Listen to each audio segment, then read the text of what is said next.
નમસ્કાર. ત્યારે હાલ અમે ઉપસ્થિત છે તાલુકા સેવા સદન અંકલેશ્વર ખાતે. આધાર કાર્ડને લગતા ઘણા બધા મૂંઝવણ, ઘણા બધા પ્રશ્નો એવા લોકોના મનમાં હોય છે. ત્યારે આજે તમામ પ્રશ્નોના જવાબ જાણીશું, આધાર કાર્ડ અપડેટ વિશેની માહિતી જાણીશું મામલતદાર સાહેબ પાસેથી અને તમામ પ્રશ્નોના જવાબ જાણવાનો પ્રયત્ન કરીશું. નમસ્કાર સાહેબ. નમસ્કાર. સૌપ્રથમ સર, નાના બાળકોનો જન્મ થાય ત્યારથી આધાર કાર્ડનો જે પ્રોસેસ છે તે ક્યારથી સ્ટાર્ટ થાય અને પહેલું સ્ટેપ શું હોય છે? બાળકનો જન્મ થાય પછી 1 મહિના પછી પ્રોસેસ થાય છે.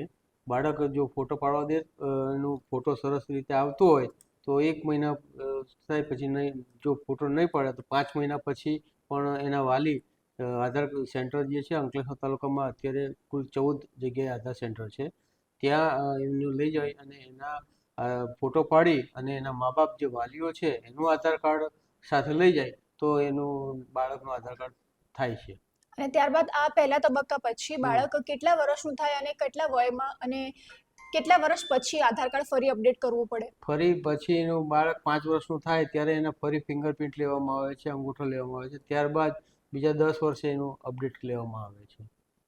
તો સૌપ્રથમ 5 વર્ષનું થાય ત્યારે બાળક અને ત્યારબાદ 10 વર્ષના તબક્કામાં આમ 3 વખત આધાર કાર્ડ અપડેટ થતું હોય છે. સર, આ તમામ પ્રોસેસ શું હોય છે? આમાં ડોક્યુમેન્ટ્સ કયા પ્રકારના લાગતા હોય છે? વાલીઓએ કઈ જગ્યા પર જવું, શું રીતે તમામ વસ્તુ? વાલીઓએ અત્યારે જે અંકલેશ્વરમાં આધાર સેન્ટર છે ત્યાં જવું જોઈએ, બાળકને લઈ જવાનું હોય છે અને એમાં વાલીઓએ પોતાના આધાર કાર્ડ લઈ જવાના છે, રેશન કાર્ડ લઈ જવાનું છે અને ચૂંટણી કાર્ડ લઈ જવાનું છે.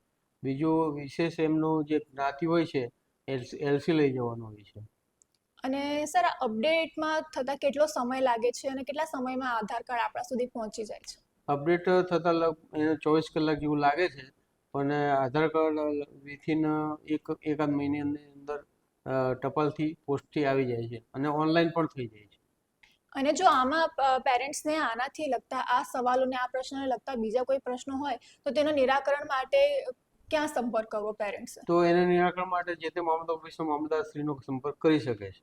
ધારો કે કંઈ પુરાવામાં તકલીફ હોય, આવક જાતિના દાખલામાં તકલીફ હોય તો મામલતદાર ઓફિસમાંથી ઇઝીલી નીકળી શકે છે. અને ફિલહાલ હમણાં જે બાળકોને સ્કૂલમાં અપડેટેડ આધાર કાર્ડ માંગે છે તો તેની પ્રોસેસ શું હોય છે? તો એના માટે બાળકોના એના વાલીઓએ આધાર કાર્ડનો સંપર્ક કરવાનો રહેશે અને એમનું પોતાનું જે આધાર કાર્ડ છે એની સાથે બાળકનું જો આધાર કાર્ડ ના નીકળ્યું તો તે કઢાવવાનું થશે. સર, ઘણી વખત એવું થતું હોય છે કે બાળકોના પેરેન્ટ્સ જે છે તે સ્ટેટ વાઇઝ શિફ્ટ થતા હોય છે.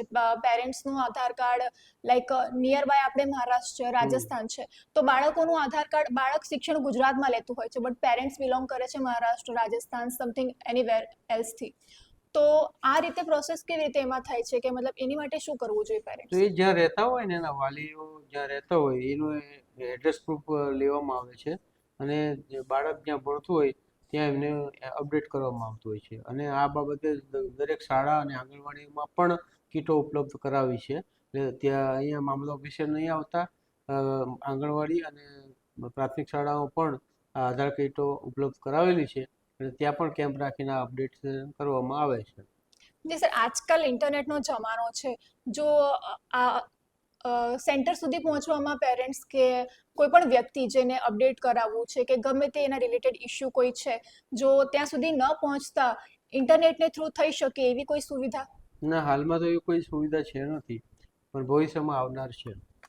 ઓકે જી સર, ધન્યવાદ તમારી સાથે વાતચીત કરવા. તો આ રીતે આપણે જાણ્યું કે આધાર કાર્ડ કુલ 3 તબક્કામાં અપડેટ થતું હોય છે. સૌપ્રથમ જ્યારે બાળકનો જન્મ થાય છે ત્યારે, ત્યારબાદ તે 5 વર્ષનું થાય ત્યારે એના ફિંગરપ્રિન્ટ તેની સાથે અટેચ કરવામાં આવે છે અને ત્યારબાદ 5 વર્ષનું થયા બાદ 10 વર્ષના સમયગાળા બાદ ફરી એક વખત આધાર કાર્ડ તેનું અપડેટ થતું હોય છે.